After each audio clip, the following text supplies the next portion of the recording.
Selamat malam, Tomo Ramani dan kita Sukihoto Namo Buddhaya. Terima kasih sudah bergabung di kelas agama ini di hari Senin tanggal 3 April 2023. Semoga semua dalam kondisi sehat dan berbahagia selalu. Sebelum kita memulai pembelajaran kita pada malam hari ini, kita akan sama-sama membacakan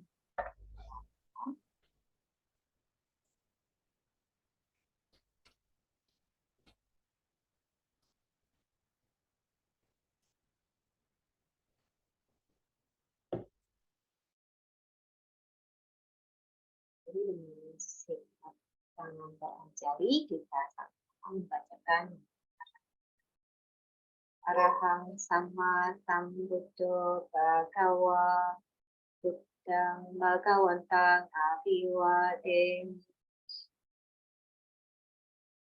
Swakato Bhagawata Dhammang Namasami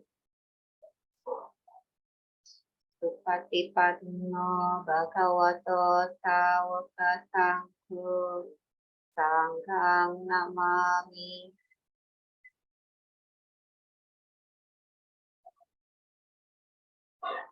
Baik, untuk selanjutnya kepada Rocky, saya silakan. Ya, terima kasih Ci Lucy. Suara saya terdengar ya. Sebelum kita berbincang Dhamma, marilah kita bersikap Anjali untuk memberikan penghormatan dan keagungan kita kepada Buddha, Dhamma, dan Sangha. Namo tassa bhagavato arahato sama sambuddhassa. Namo tassa bhagavato arahato sama sambuddhassa. Namo tassa bhagavato arahato sama sambuddhassa. Ya, semuanya selamat malam. Sukihoto Namo Buddhaya.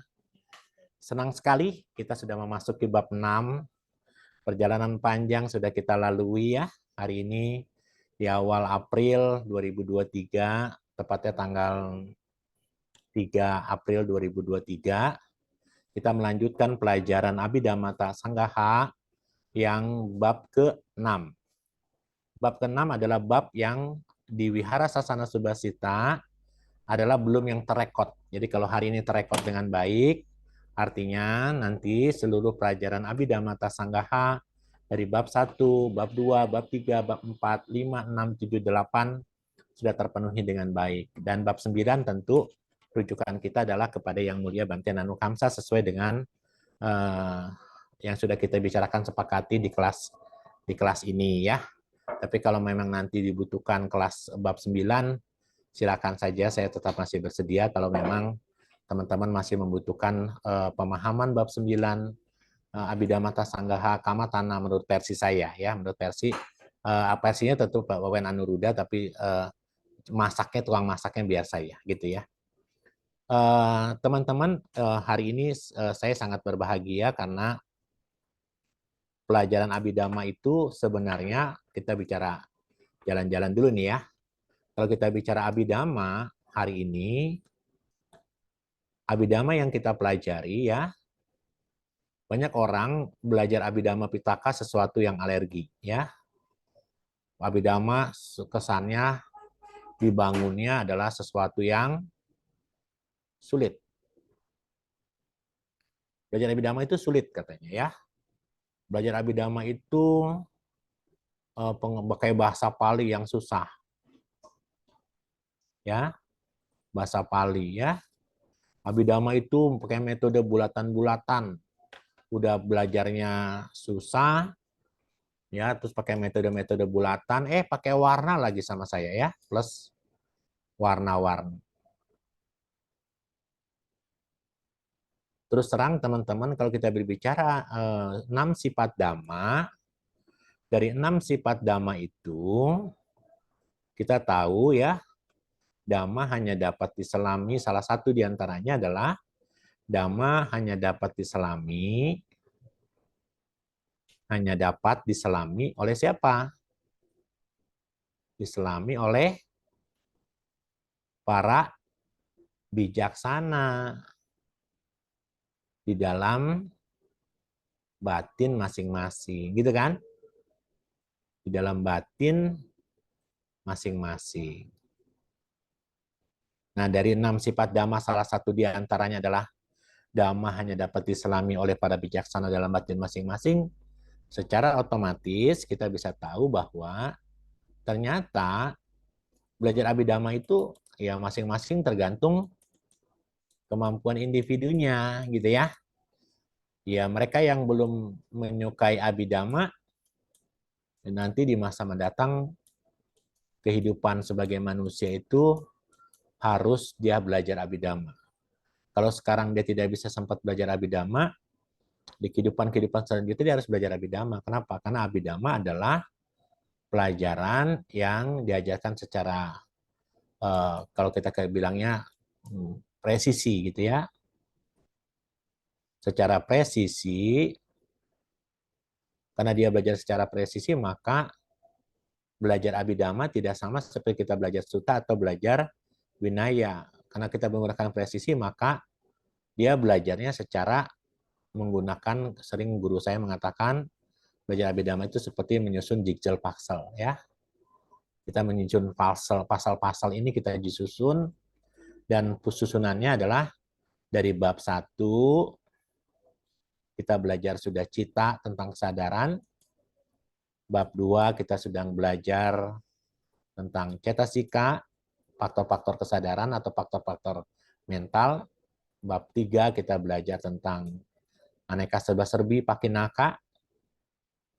Kita membahas cita dan cetasika dari 6 elemen, ya, dari akar, perasaan, dari hetu, dari wedana, dari dwara, ya, dari kica, dari aramana, gitu kan, bahkan dari watu kita pernah belajar.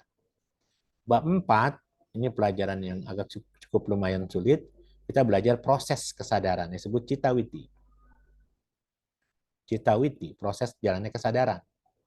Dan proses jalannya kesadaran itu tentu ada 11 fungsi kica yang terjadi. Bab 5 sudah kita pelajari, kita belajar tentang witimuta. Witimuta itu seperti apa? Dia terkait dengan Patisandi Bawangga Cuti, dan di dalamnya ada 31 alam kehidupan dan kama. Nah, kita sudah sedang belajar di bab 6 nih. Kita sedang belajar di bab 6. Bab 6 adalah bicaranya tentang rupa atau materi. Rupa atau materi. Sebenarnya dari sini kita bisa tahu ini adalah semua adalah pelajaran tentang batin. Gitu ya. Sementara ini adalah belajar tentang rupa. Sampai di bab 6 mestinya kita sudah selesai. Abhidhamma adalah belajar tentang memahami fenomena batin dan jasmani.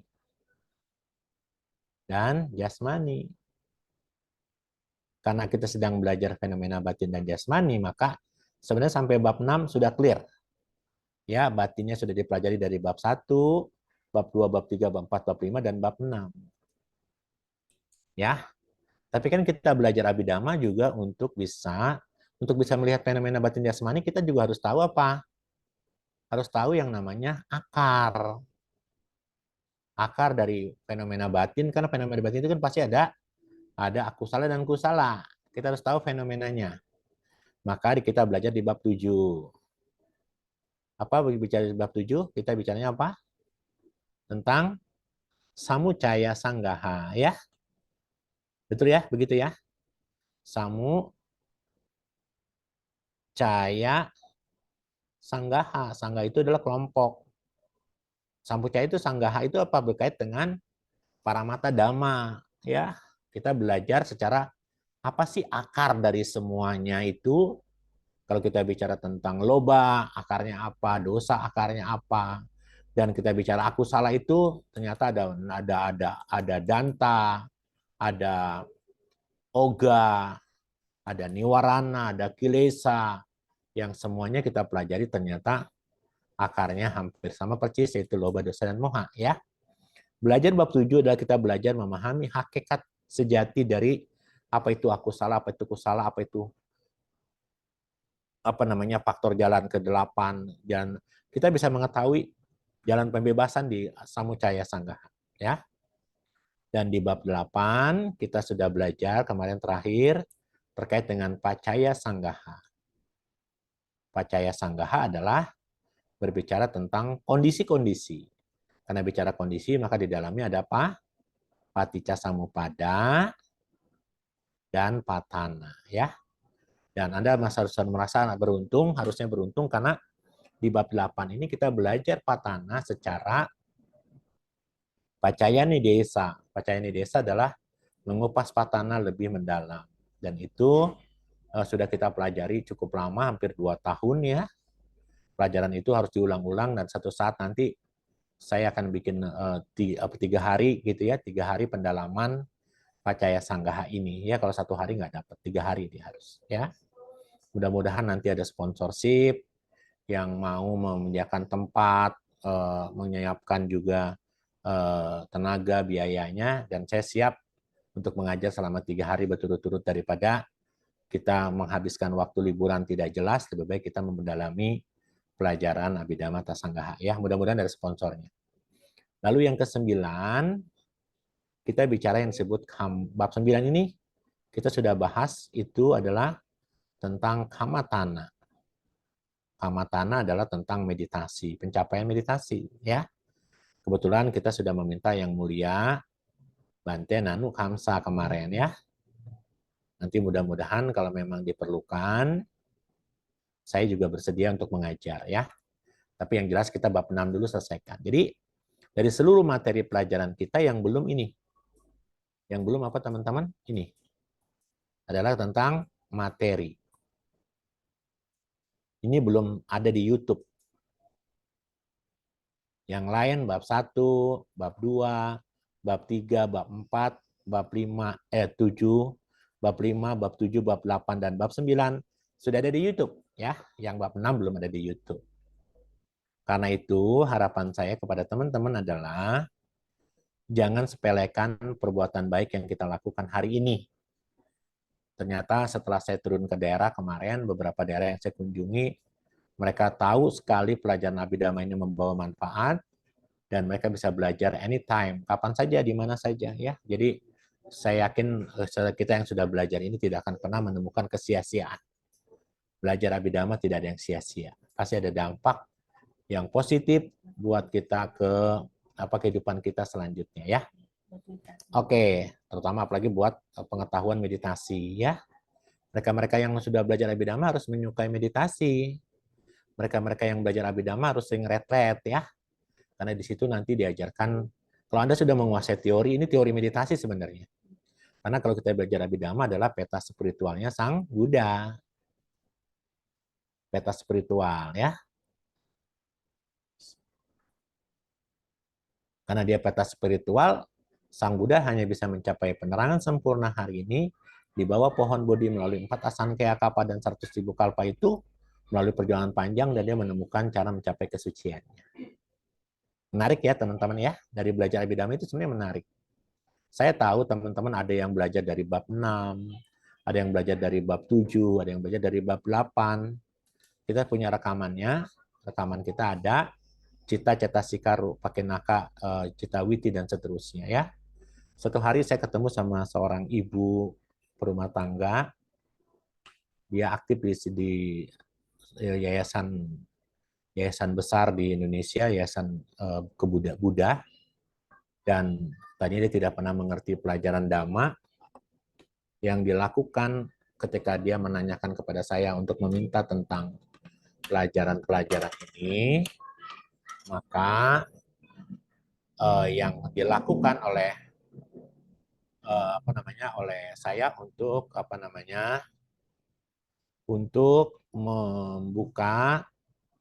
membuka Abhidhamma Tasanggaha bab 1.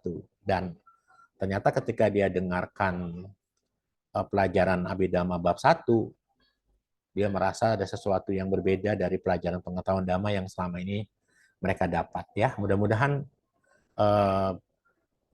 pelajaran Abhidhamma kita yang kita sudah rencanakan beberapa tahun yang lalu masih terus bisa eksis ya.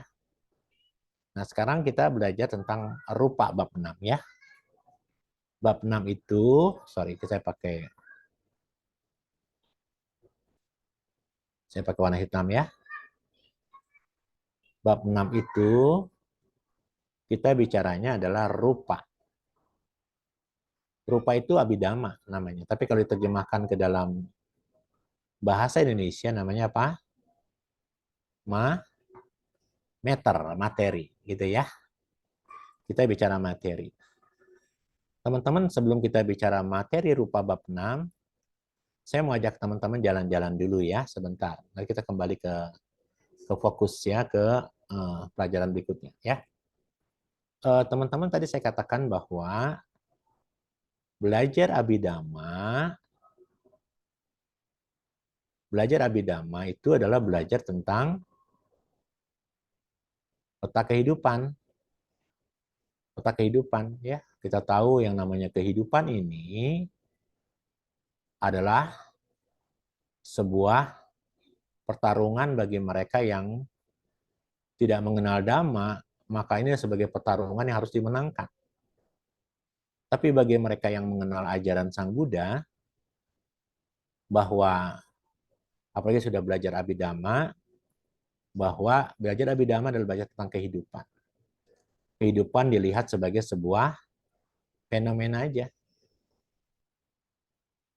Fenomena apa sih, Romo? Fenomena adalah ada batin dan jasmani. Ya. Sehingga kita tahu jasmani sama dengan meter, sama dengan materi, sama juga dengan rupa. Ya, jadi kita tahu sekarang teman-teman sekalian, belajar Abhidhamma adalah belajar melihat kehidupan sebagai sebuah fenomena. Karena kita belajar kehidupan sebagai sebuah fenomena, maka fenomena itu kan hanya muncul berlangsung lenyap kan? Fenomena itu apa sih? Fenomena itu kan hanya semua, kalau kita bicara fenomena, ternyata fenomena itu hanya sebuah kemunculan, keberlangsungan, dan kelenyapan. Itu kan teman-teman ya? Kalau kita belajar ke fenomena kehidupan ini adalah hanya belajar bahwa hidup itu hanya sebuah fenomena. Fenomena batin dan jasmani yang hanya muncul, berlangsung, dan lenyap. Kalau kita bicara batin, atau sama juga dengan nama, sama juga dengan cita dan cetasika, gitu ya. Maka kita tahu juga bahwa yang namanya fenomena batin ini, yang di bab 1 sampai bab 5 sudah kita pelajari. Tidak ada agama di dunia ini, pendiri-pendiri agamanya, yang mengajarkan tentang fenomena batin.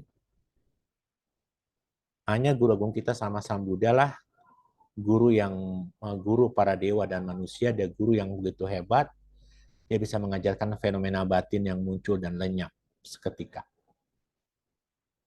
Bahkan beliau mengajarkan bagaimana cara proses kematian, bagaimana proses ketumbimba lahir, bagaimana proses orang mencapai jana, bagaimana proses orang mencapai kesucian, itu diajarkan dalam sebuah fenomena. Karena itu, teman-teman, bagi mereka yang sudah mencari dunia spiritual, belajar Abhidhamma adalah belajar spiritual tingkat tinggi, ya. Karena Buddha itu adalah guru Sata Dewa Manusanam.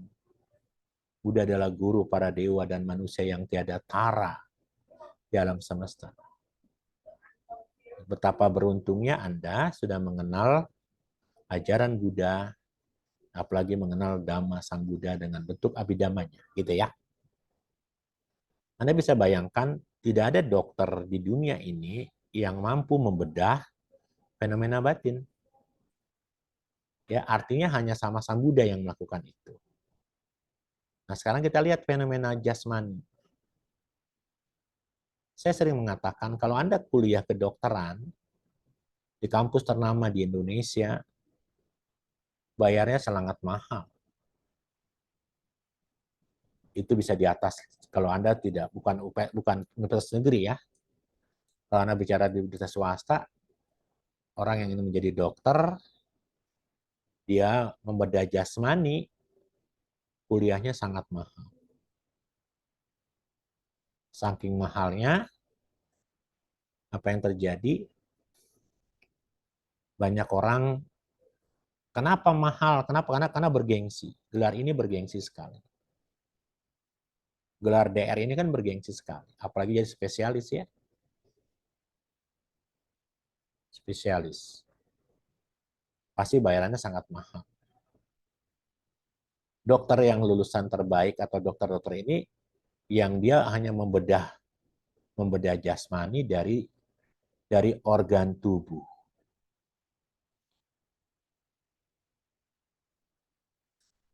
Karena dia membedah jasmani dari organ tubuh, maka dia tidak belajar tentang tubuh sebagai paramata. Kalau kita belajar fenomena batin dan jasmani, ini adalah sebagai sebuah paramata dhamma. Paramata dhamma adalah dhamma yang tertinggi. Di paramata dhamma ada dua, ada sankata dhamma, ada sankata dhamma, dan ada asankata dhamma.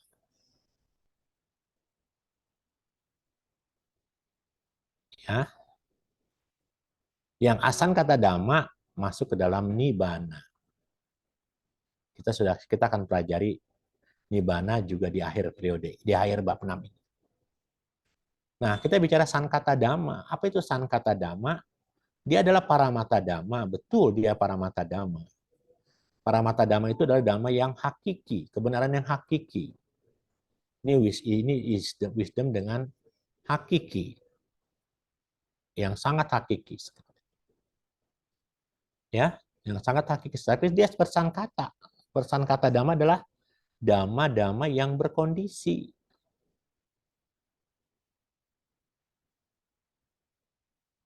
Yang berkondisi. Karena dia merupakan dhamma-dhamma yang berkondisi, kalau kita belajar abhidhamma terkait dengan membedah materi, kita akan berbeda dengan seorang dokter yang membedah jasmani. Ya, kalau seorang dokter membedah jasmani dari sisi apa? Bukan dari sisi paramata dhamma, tapi dari sisi apa? Dari sisi yang namanya kebenaran konsepsional.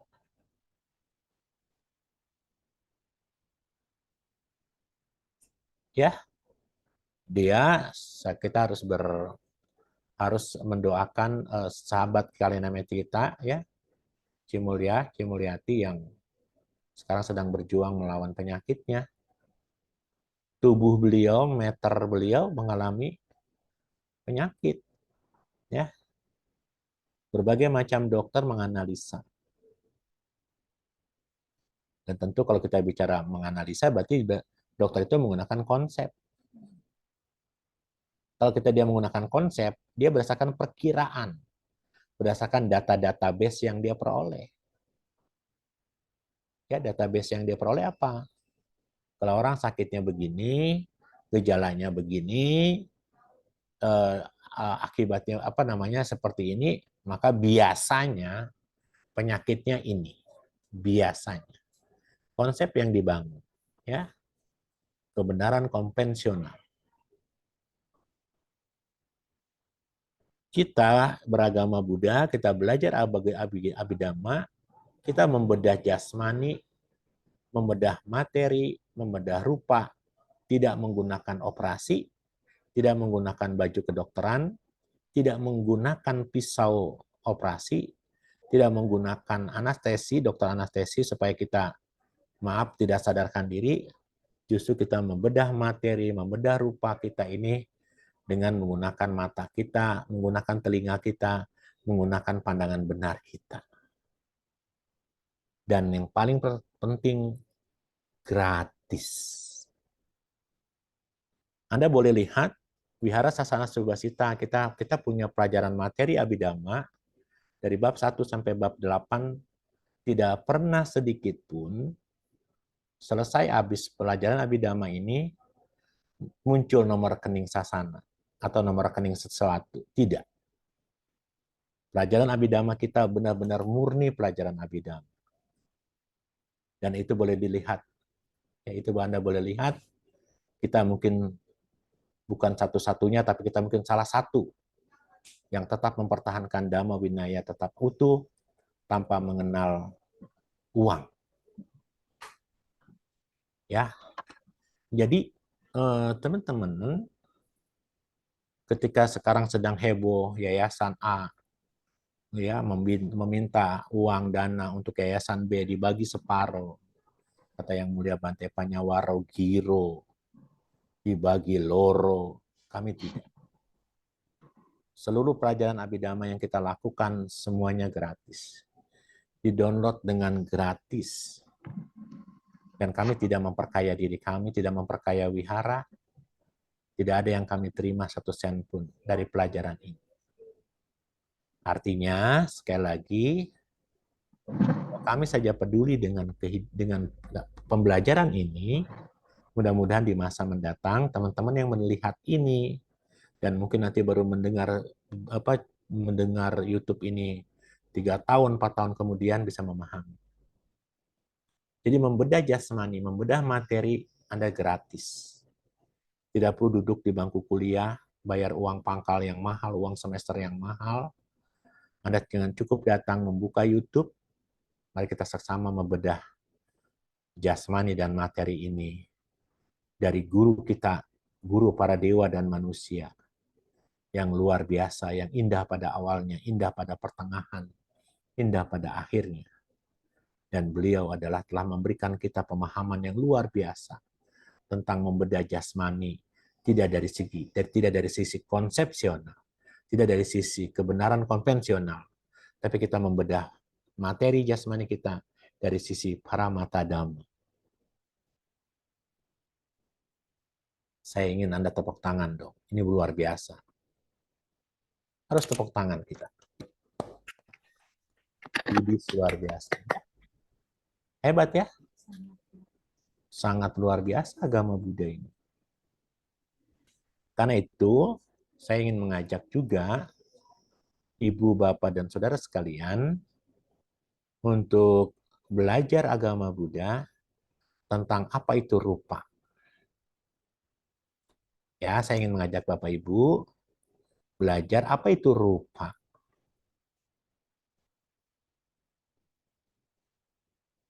Kalau kita berbicara tentang rupa atau materi, berarti rupa dan materi yang kita pelajari ini, bab 6 ini ya, ini bab 6, rupa yang kita pelajari ini, kita melihat sebagai kebenaran konsep, kebenaran hakiki.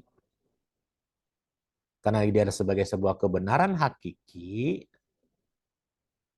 maka dia pasti terkait dengan sankata dhamma. Bahwa materi yang kita pelajari dia berkondisi, tidak bisa berdiri sendiri. Ya, materi yang kita pelajari itu berkondisi. Selama ini Anda melihat, oh mata saya, kalau ini melihat, maka mata saya melihat sendiri. Tidak, Bapak Ibu. Mata yang kita gunakan sehari-hari, bahkan dibantu dengan kacamata. Kalau dia melihat sesuatu objek, dia menangkap yang disebut fungsinya sebagai dasana, melihat objek, maka ketika dia melihat objek, ada beberapa kondisi-kondisi yang menyertainya. Ya, harus ada cahaya, landasan mata yang bening, kita sudah pelajari itu, objek yang dalam jangkauan, dan seterusnya, dan seterusnya. Kita belajar di batin seperti itu. Nanti kalau kita belajar di materi, di rupa, mata yang kita menangkap objek ini harus dipenuhi oleh yang disebut sebagai dasa kalapa, 10 kalapa, yang menyertainya. Nanti kita belajar itu. Saya hanya kasih komentar sedikit saja.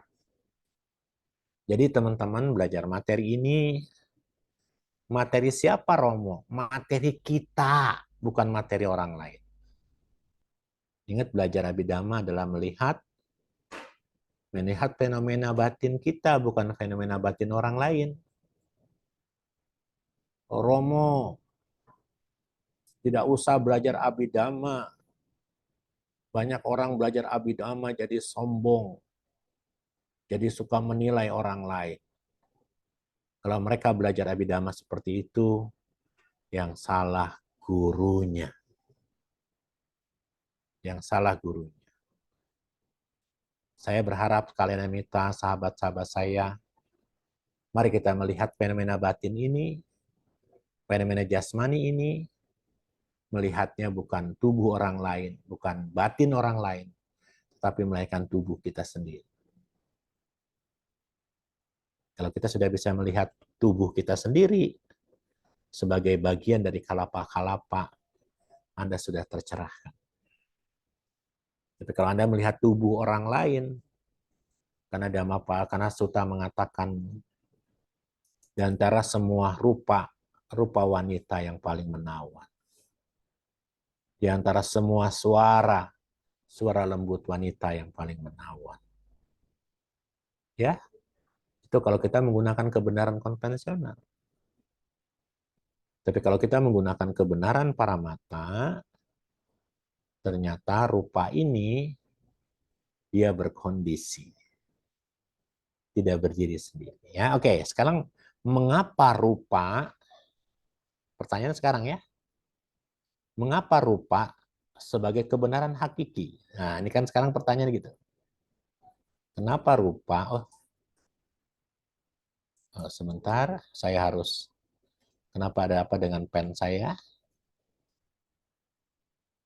Ya, kenapa? Sebentar. Kenapa rupa?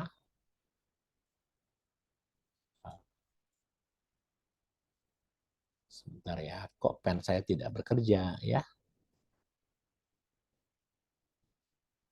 Oh sudah, oke ya. Sekarang kenapa rupa? Ulang gini ya. Kenapa rupa sebagai kebenaran hakiki?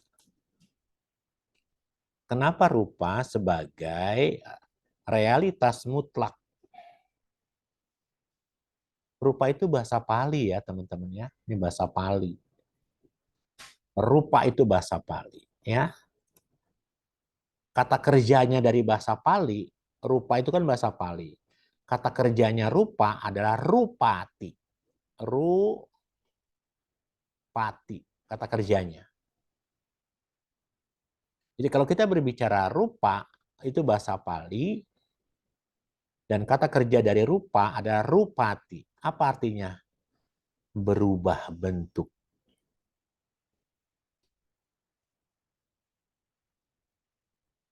Tuh, berubah bentuknya. Kalimatnya begitu. Atau boleh terganggu, kalimatnya begitu. Terganggu. Atau ada lagi kalimatnya kalau kita terjemahkan, ditekan. Tuh ya. Dan rusak.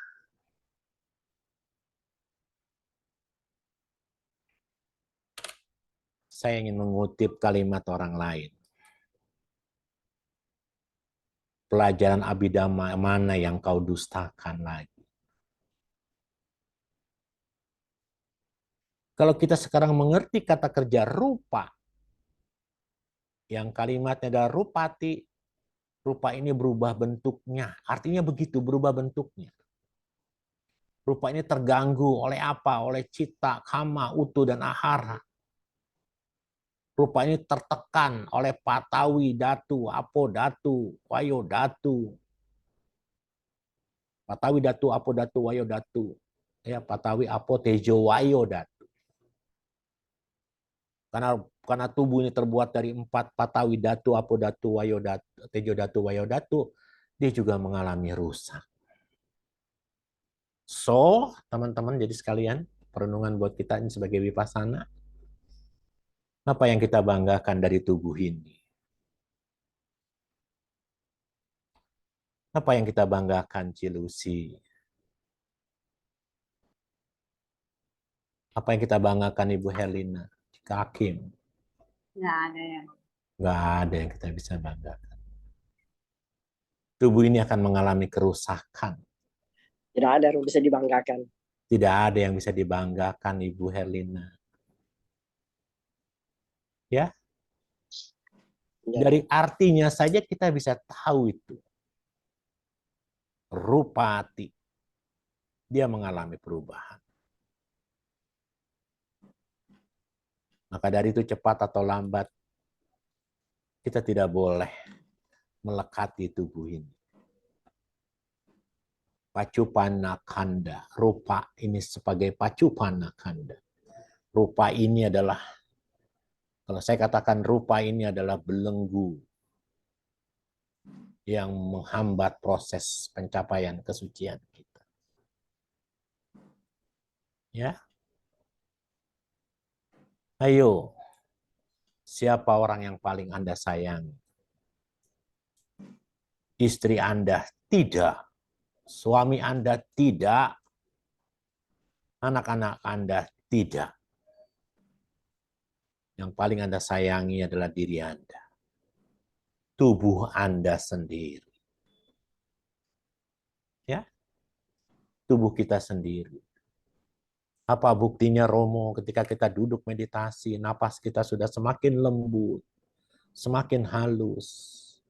Kalau Anda pernah merasakan, karena semakin halusnya napas ini seolah-olah lepas dari badan, Anda kaget. Anda kaget. Anda ketakutan, pass away. Meninggal dunia. Cuti. Hanya gara-gara napasnya semakin lembut. Semakin lembut, halus. Tidak terasa. Seolah-olah dia lepas dari badan Anda. Anda kagetnya minta ampun. Anda akan segera bangun dari duduk meditasi. Kenapa? Karena tubuh ini Anda paling sayang.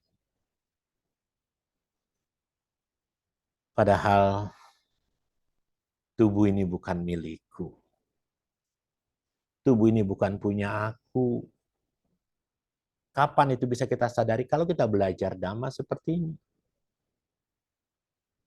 Kalau kita tidak sedang belajar Dhamma, kalau kita sedang joget, sedang nyanyi, sedang bersama pacar, bersama acara-acara, kita lupa.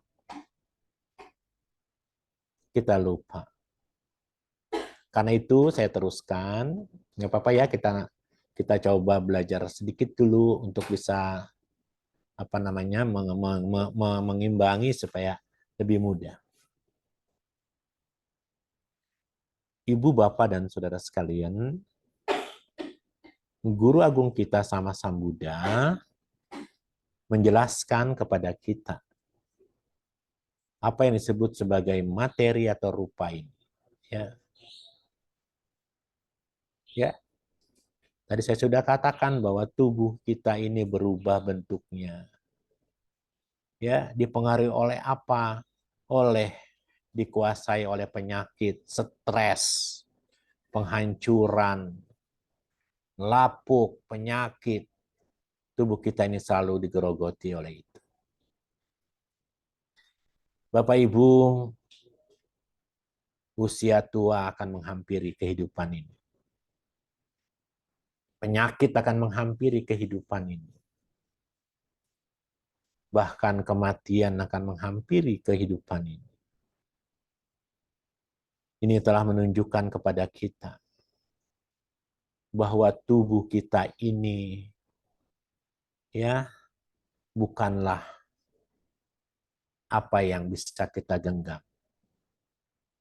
Tubuh kita ini adalah bukan apa yang kita miliki.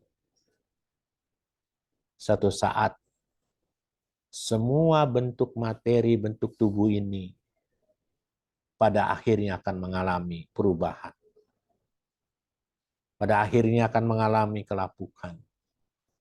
Pada akhirnya akan mengalami kematian di sepanjang waktu. Inilah perenungan buat kita. Bahkan saya ingin mengatakan kepada Anda sekalian, kalau Anda membuka sebuah suta, sutanya tentang si pengembala sapi, ya. Suta pengembala sapi itu Mahagopalaka, Majjhima Nikaya. Mahagopalaka.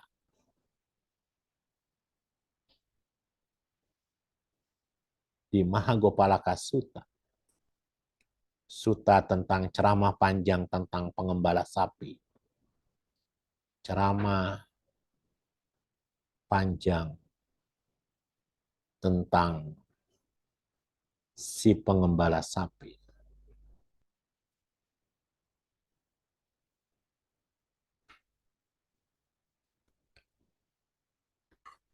Apa yang disampaikan Buddha, Bapak Ibu?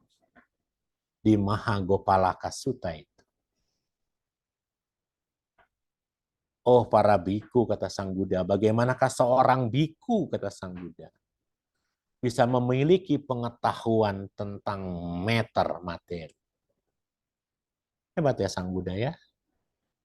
Sang Buddha menjelaskan di dalam Mahagopalaka katanya, bagaimanakah seorang biku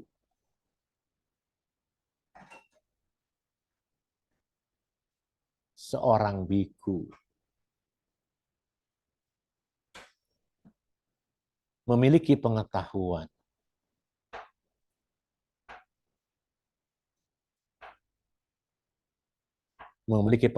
tentang materi.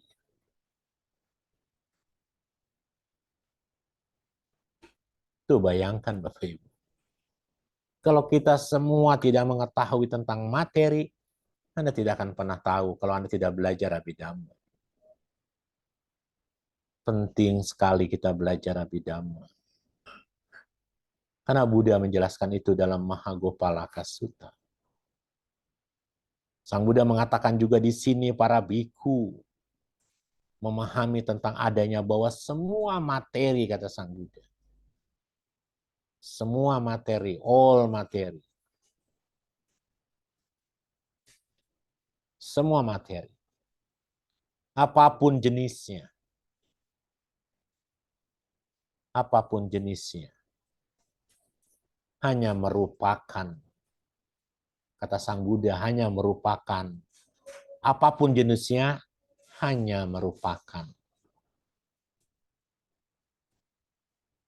Sang Buddha bilangnya begitu. Hanya merupakan 4 elemen utama.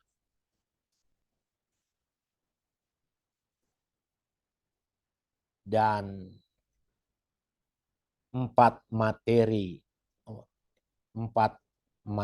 turunan.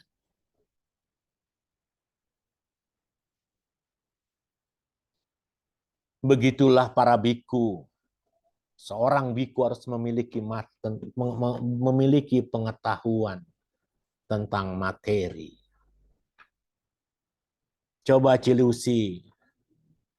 Kalau Cilusi tidak belajar Abhidhamma, apakah kita bisa membedah tentang Mahagopalaka ini? Apa itu 4 elemen utama? Apa itu 4 materi turunannya? Ibu, bapak, dan saudara. 4 elemen utama dan 4 materi ini di Abhidhamma dikenal sebagai apa Bapak Ibu? Seluruh parlemen terkecil Awini Boga Rupa 8. Boga Rupa. Hanya sebagai Awini Boga Rupa.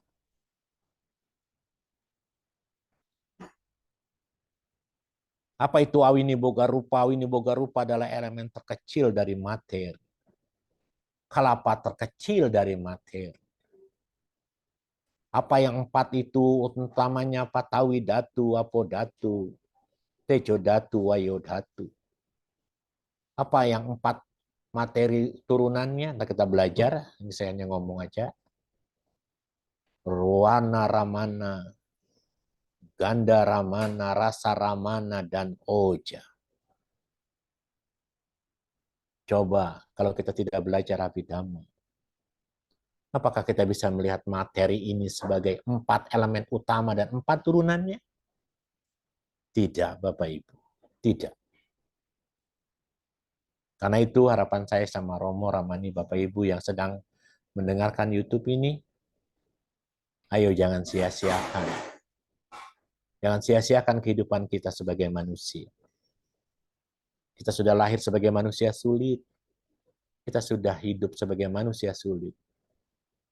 Jangan lagi kita sia-siakan untuk belajar pariyati dhamma tentang paramata dhamma, yaitu abhidhamma. Bahkan Sang Buddha mengatakan di sutta yang sama, Mahagopalaka Sutta, bahwa tanpa pengetahuan ini, oh para biku, kata Sang Buddha, maka seorang biku tidak mampu berkembang, meningkatkan dan mencapai keberhasilan dalam dhamma dan winaya. Seorang biku tidak mungkin bisa mencapai kesucian kalau tidak bisa melihat tubuh ini sebagai 4 elemen utama dan 4 materi turunan.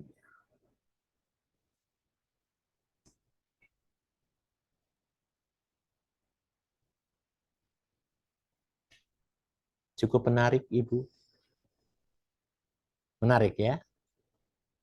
Ini baru gampang, belum susah. Nanti susah kadang. Nanti Bapak Ibu akan menemukan kesulitan-kesulitan yang panjang. Nggak apa-apa, ya. Ciakim ya sama Cianti belajar abhidhamma dari bab 6. Ya. Lanjut kita, Ibu. Lanjut ya. Kita lanjut ya. Oke.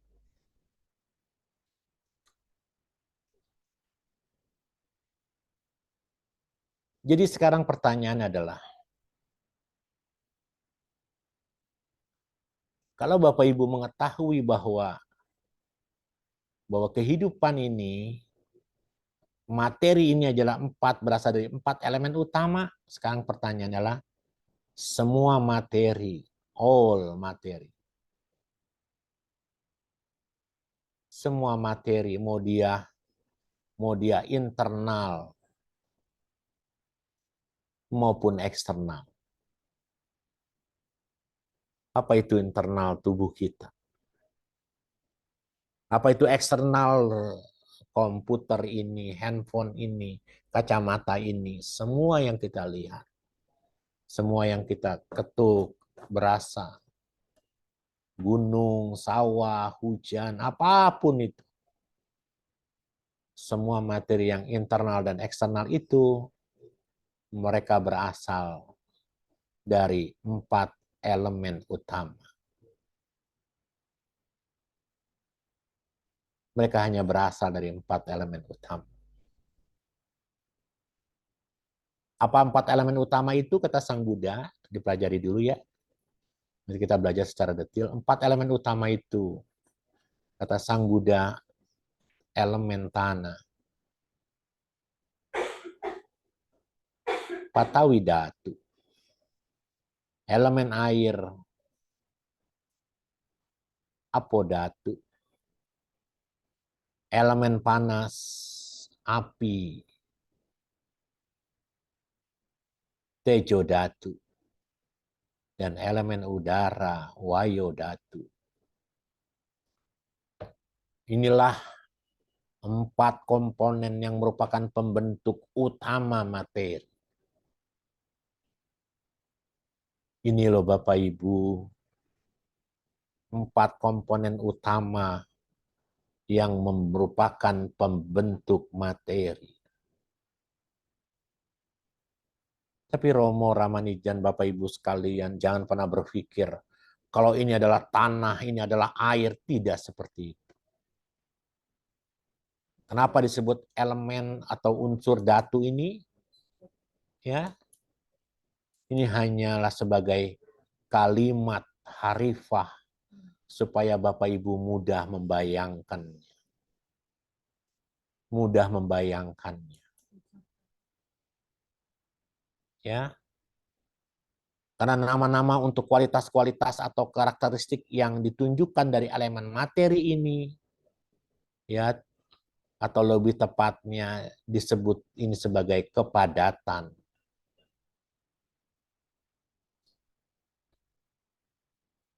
Sesuatu yang padat itu pasti elemennya adalah patawi tanah. Kalau air kohesi,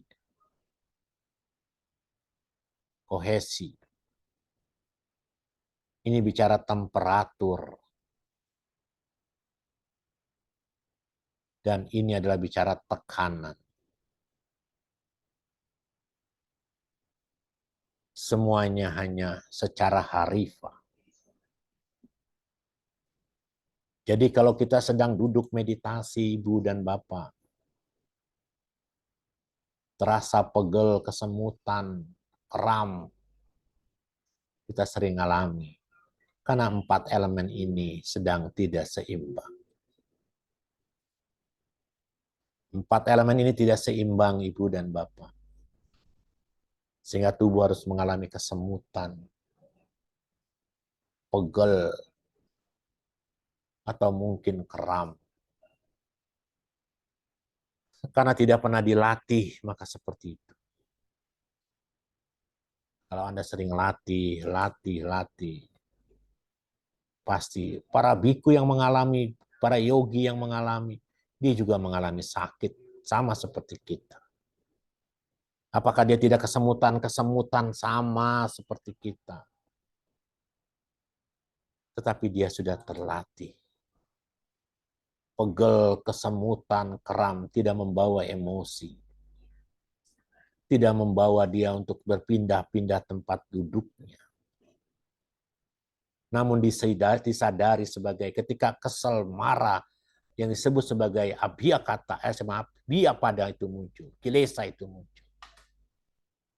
Ketika kilesa itu muncul, ketika yang namanya biya pada itu muncul, maka kita sudah kalau kita meladeni kilesa itu, meladeni ketidaknyamanan itu, kita telah melakukan kama buruk. Karena itu sadari, pegel ini sementara. Sakit sementara, ini hanya sebuah fenomena. Hanya sebuah rangkaian. Patawi datu, apo datu, tejo datu, wayo datu yang tidak balance. Harus bagaimana Romo? Tetaplah fokus kepada objek. Jangan fokus kepada pegelnya. Tetaplah fokus kepada anapanasati, meditasi pernapasan. Berat Romo, sakit ini, kesemutan ini berat. Iya, karena kita belum terlatih. Kita belum bisa memisahkan mana batin dan jasmani. Karena kita belum bisa memisahkan batin dan jasmani, maka pegel kita, sakit kita, kesemutan kita, witakanya beralih ke rupa, ke materi kita, ke jasmani kita.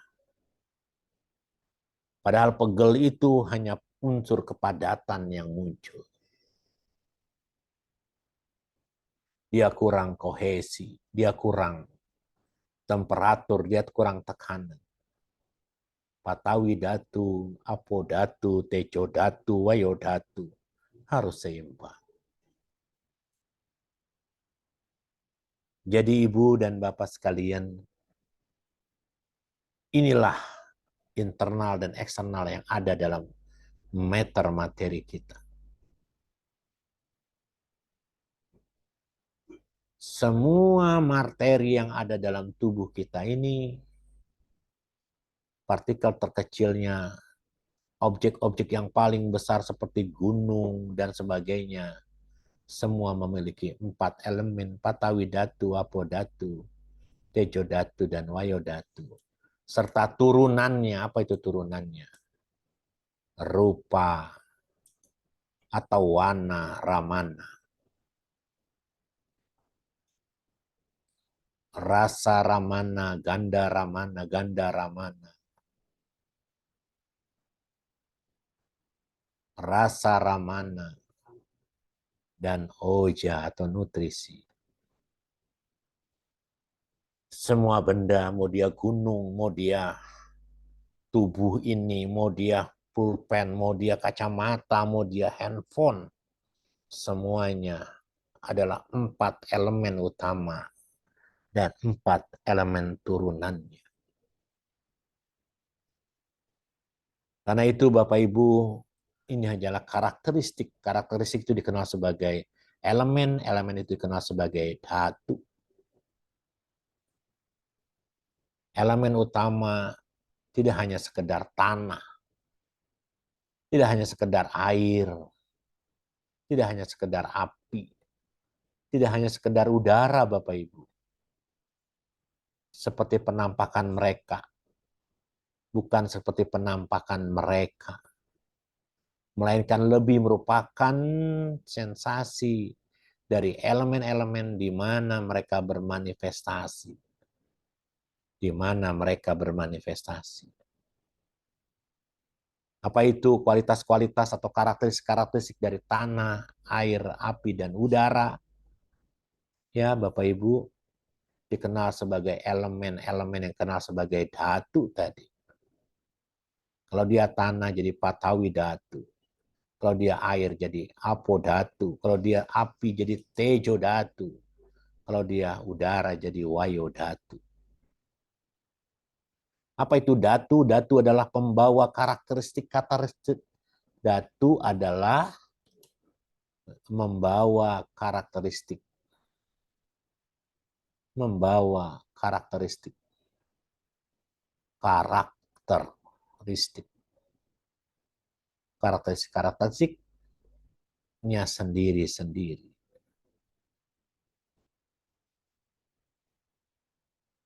Atau sifat alamiah yang ada di dalamnya. Atau sifat alamiah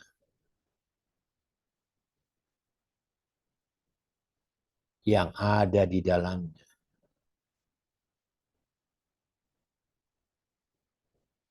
Begitu Bapak Ibu. Ya.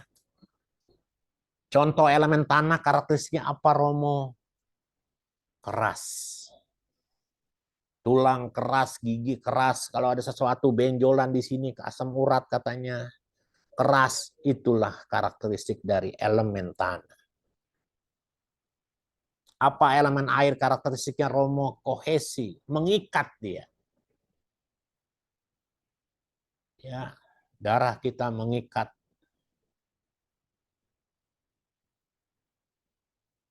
Apa elemen api memiliki karakteristik apa dia? Panas. Temperatur panas itu berarti kalau dingin pun dianggapnya panas. Ya.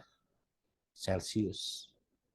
Apa karakteristik dari udara? Udara merupakan karakteristik yang mendorong. Jadi kalau kita sebagai seorang meditator, Bapak Ibu, berlatih meditasi, maka 4 elemen patawi dhatu, apo dhatu, tejo dhatu, wayo dhatu ini kita amati dengan cermat. Kita amati elemen ini dengan baik, Bapak Ibu. Di dalam tubuh kita, maka bukan berarti mencari-cari dalam pengertian yang konvensional tadi, oh tanah, oh ini api, tidak Bapak Ibu. Ya, kalau kita bicara mencari pengertian dalam pengertian konvensional, seperti kita mencari debu, cairan, nyala api dan gas di dalam tubuh kita, susah Bapak Ibu. Tidak seperti itu. Melainkan pencarian kita pada saat meditasi ini, apa yang Bapak Ibu lakukan adalah manifestasi, karakteristik, kekerasan. Kalau tubuh ini sekarang sedang kesemutan, sedang kram, ini sedang kekerasan. Ada patawi di situ. Ya. Lalu apa yang Bapak Ibu lakukan? Bapak Ibu harus menyeimbangkan airnya, apinya, udaranya. Ya, di dalam tubuh sang meditator supaya kramnya cepat hilang. Lalu Bapak Ibu 4 turunan yang utama tadi, kalau Bapak Ibu berbicara Nanti kita akan jelaskan di pertemuan berikutnya. Hari ini saya hanya mengajarkan Bapak Ibu penghantar tentang rupa. Mudah-mudahan menarik supaya minggu depan banyak yang ikut. Terima kasih. Baik, terima kasih Romo. Buat teman-teman yang ingin bertanya, boleh langsung dilanjut untuk penjelasan materi kami sekilas tentang rupanya. Romo, sambil menunggu yang bertanya, saya tertarik menanyakan tadi yang Romo bilang yang apa sih tentang dana ya yang dibagi Pulau Romo. Apalagi sebagai seorang umat Buddhis ya mengetahui akibat ya karma perbuatan ya seperti itu Romo ya. Tapi ada hal yang disangkali bahwa dia melakukan itu juga bukan untuk ini tapi untuk keperluan pendidikan lagi seperti itu Romo, untuk pembenaran seperti itu. Nah itu kalau secara abhidhamma kita lihat seperti itu bagaimana Romo? Cilusi, kalau kita belajar tentang berdana adalah kekuatannya adalah maha kusalau cita. Ini variabelnya Cilusi. Citanya ini Cilusi. Perbuatan baik yang saya lakukan berdana tentu diajak. Asangkarika. Sasangkarika diajak. Lalu apa yang terjadi Cilusi? Cetana saya adalah saya berdana kepada wihara, kepada pendidikan. Pada saat saya berdana, saya harus menimbulkan munca cetana, puba cetana, munca cetana, dan apara cetana.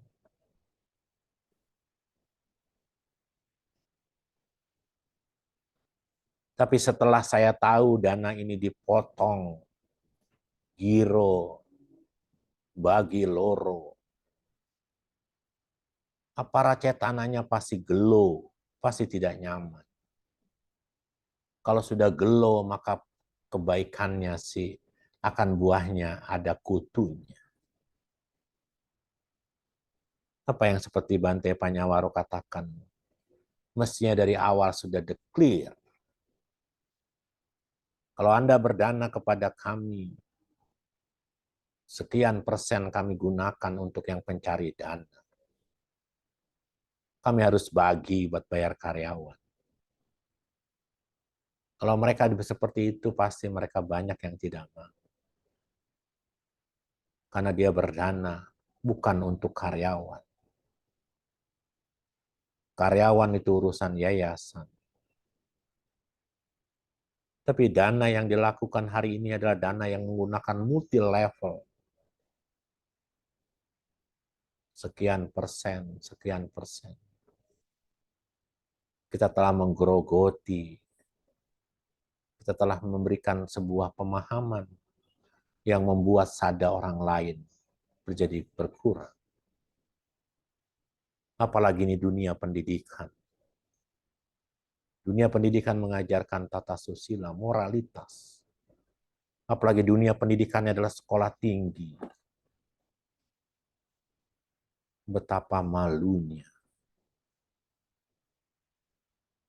Karena itu masyarakat kita sudah cerdas. Niatnya, puba cetananya, munca cetananya untuk membantu, untuk patidana, untuk sesuatu. Harus clear dulu. Kalau mau seperti itu harus di awal dikatakan.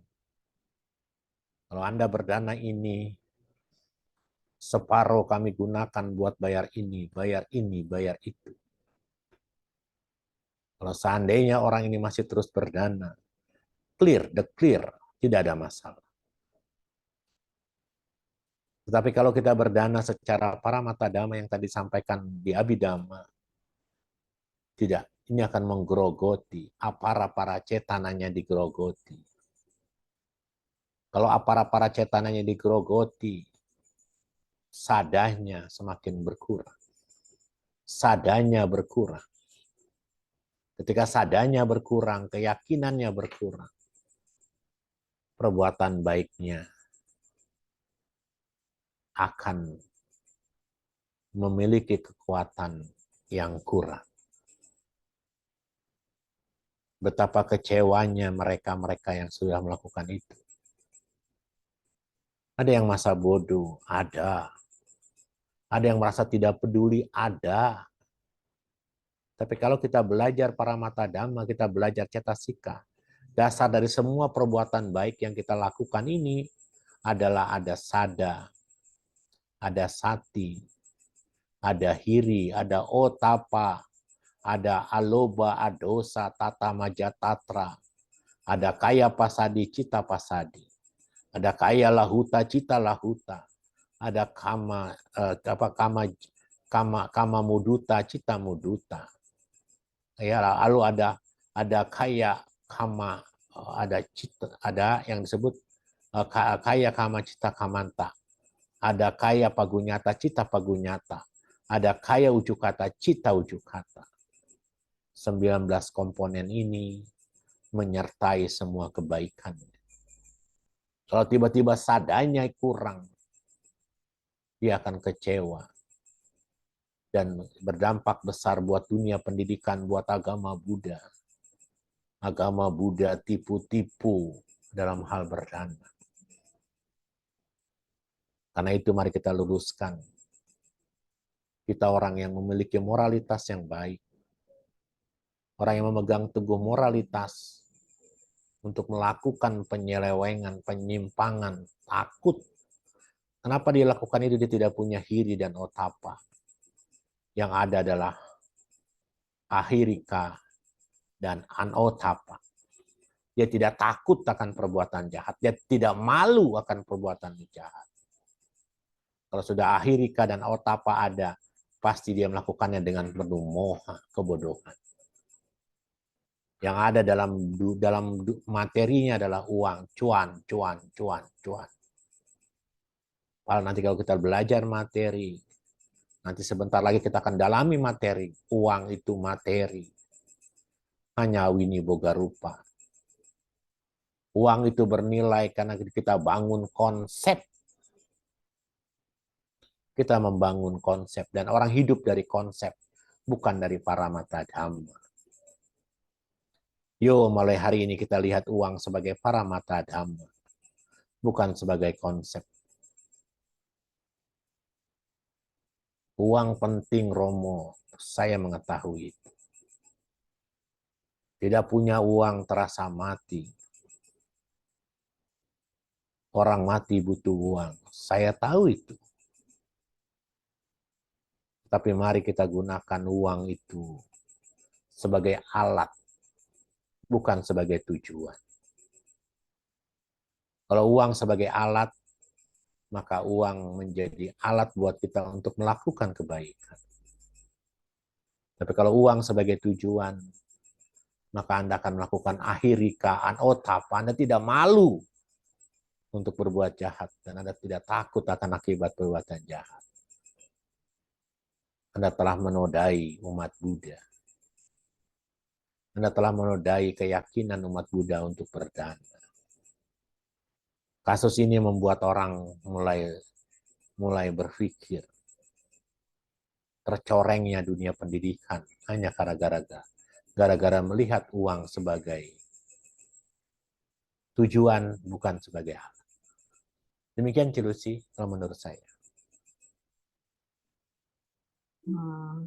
Apakah dengan pendapat dia untuk pembenaran dirinya itu bisa dikatakan masuk pandangan? Ya, orang yang terdesak dia akan menggunakan konsepnya, bukan berdasarkan paramata dhamma.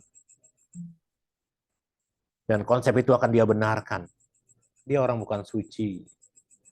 Cilusi dan teman-teman semua, banyak para petinggi agama, para biku, pandita, rektor, dosen agama, bicaranya konsep bukan berdasarkan akademisi para mata dhamma. Kalau dia mengatakan itu demi kepentingan, mana rujukannya? Dalam sutta mana itu dibenarkan? Dalam kitab suci mana itu dibenarkan? Coba jelaskan. Tunjukkan pasalnya, tunjukkan ayatnya, tunjukkan bahasa Pali. Kalau dia tidak bisa menunjukkan, berarti dia sedang membangun konsep. Karena dia seorang putu jana, dia belum tercerahkan, konsepnya bisa salah. Begitu Cilus. Ya, baik Romo. Konsepnya bisa salah. Ya, teman-teman apa ada yang ingin bertanya?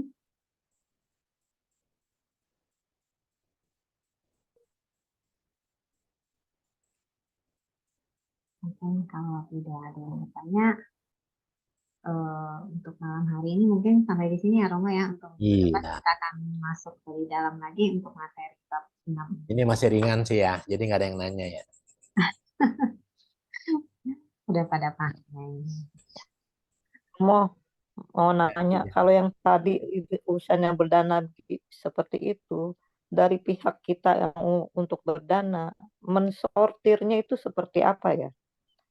Kan kita nggak tahu itu dia ada kerjasama seperti itu. Kita berdana ya berdana aja gitu kan. Oh, tujuannya baik untuk urusan wihara, bangun wihara. Gitu. Nah, kita kan nggak tahu itu bagaimana tuh dari sisi buat pemilahannya gitu supaya kedepannya kita nggak merasa melakukan yang tidak baik. Cijani saya lupa ya judul cutanya ya. Sebenarnya ada syarat lain selain berdana. Jadi dana itu seperti petani, ya.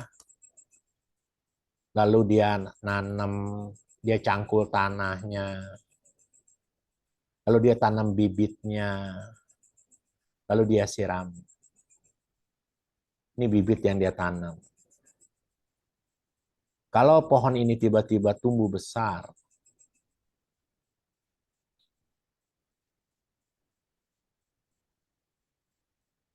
dan dia berbuah, apa yang bisa membuat ini? Kekuatan mana? Si pemberi dana. Si pemberi dana harus memiliki moralitas yang baik. Lahan yang dia tanam, ladang yang dia tanami, tempat dia berdana juga harus punya lu yang subur. Baru dia bisa menghasilkan buah yang baik. Si pemberi dan si penerima harus sama-sama punya moral yang bagus. Si pemberi moralnya jelek. Nih, si pemberi moralnya minus. Tapi penerimanya positif. Bante, para biku senior, sangga, cetia, maka hasilnya maksimal. Si pemberi punya sila yang bagus. Si penerima punya moralitas yang baik, superior. Si pemberi minus. Penerimanya apalagi.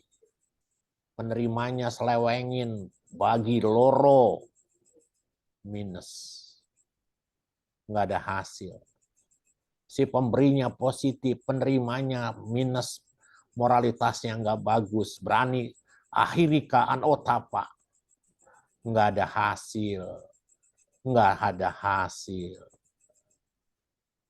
Dia berdana tanpa hasil. Dia berdana bukan di ladang yang subur. Lalu bagaimana Romo supaya kita tahu ini ladang subur atau tidak? Buddha mengatakan, Bapak, Ibu, dan teman-teman sekalian, ada 4 ladang yang subur yang mesti kita tanam. ibu kita, ayah kita, Sangga, kepada Sang Buddha dan Sangga.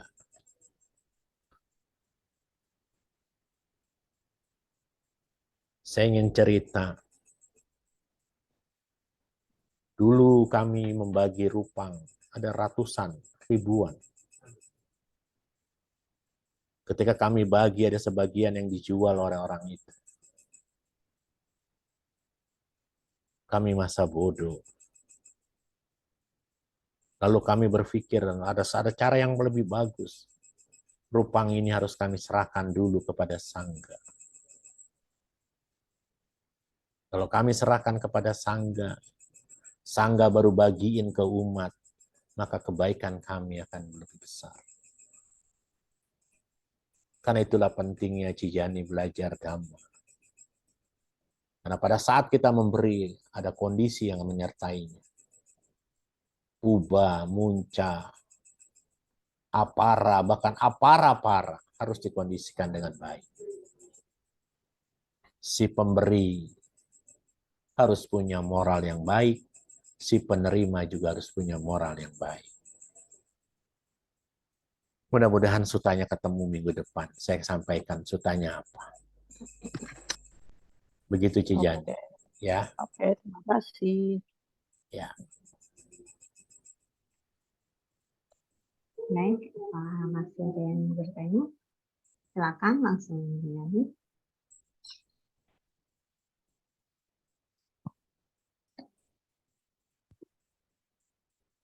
Sepertinya sudah tidak ada yang lain. Mungkin kelas malam hari ini sampai di sini ya Romo. Sebelum kita mengakhiri kelas malam hari ini, mungkin ada pesan-pesan Romo buat kita sebelum. Ya. Ini awal kita belajar bab 6. Saya tahu Anda sedang sibuk. Ya, buat persiapan Imlek, persiapan Idul Fitri mungkin. Tidak apa, kelas ini akan terus berjalan. Mudah-mudahan YouTube ini tetap bisa ditayangkan sehingga teman-teman yang tidak sempat hari ini ikut Zoom bisa juga melihat YouTube-nya. Dan minimal ini bisa jadi sumbangsi buat pemahaman Dhamma ke depan, agar Dhamma tetap lestari. Terima kasih sudah menjadi bagian dari kalian minta saya untuk terus sama-sama mengembangkan diskusi Dhamma ini. Terima kasih. Namo Buddhaya. Terima kasih Romo, Namo Buddhaya. Terima kasih Bu Lucy. Baik, sebelum kita mengakhiri sesi kelas malam hari ini, kita akan sama-sama menutup dengan pelimpahan jasa. Di sini ada Pak Hendra, bisa mewakili kita? Wow, Pak Hendra sudah lama ini. Iya, Pak Hendra, boleh mewakili kita untuk bacakan Parita Patidana dan diakhiri dengan nama Karatata. Silakan Pak Hendra. Baiklah, pada Romo, Ramani, Bapak Ibu sekalian, marilah kita melakukan pelimpahan jasa dengan membacakan Patidana. Mari kita mengambil sikap anjali. Handamayang Patidana gatayo banamase. Punya sidani kata sayana nyani kata nime. Te sanca bagino hontu satanantap pamanaka. Ye pia gunawan taca mayang mata. Dita dayo, dita me capya, ditawa anye maja tawirino. Sata titantilo kasming te buma catuyo nika. Pance kaca tuo kara samsaranta bawa bawe. Nyatang ye patidana me anumo dantu te sayang. Ye cimang napa jananti dewa tesang niwe dayu. Maya dina napu nyanang anumo dana hetuna. Sabe sata sada hontu awira sukajiwino kema padanca papontu te sasa si jatang suba. Sadu, sadu, sadu. Selanjutnya, mari kita tutup dengan nama Karapata. Arahang Sama Sambuddho Bhagawa Buddhang Bhagawantang Abhiwademi. Swakato Bhagawata Dhammo Dhammang Namasami. Supatipano Bhagavato Sawaka Sangho Sanghang Namami. Mari kita bersama mengucap Sabe Sata Bhavantu Suki Tata. Semoga semua makhluk bahagia. Sadu, sadu, sadu. Demikian kami kembalikan kepada Cilusi. Terima kasih Romo. Selamat malam. Romo, semalam Namo Buddhaya.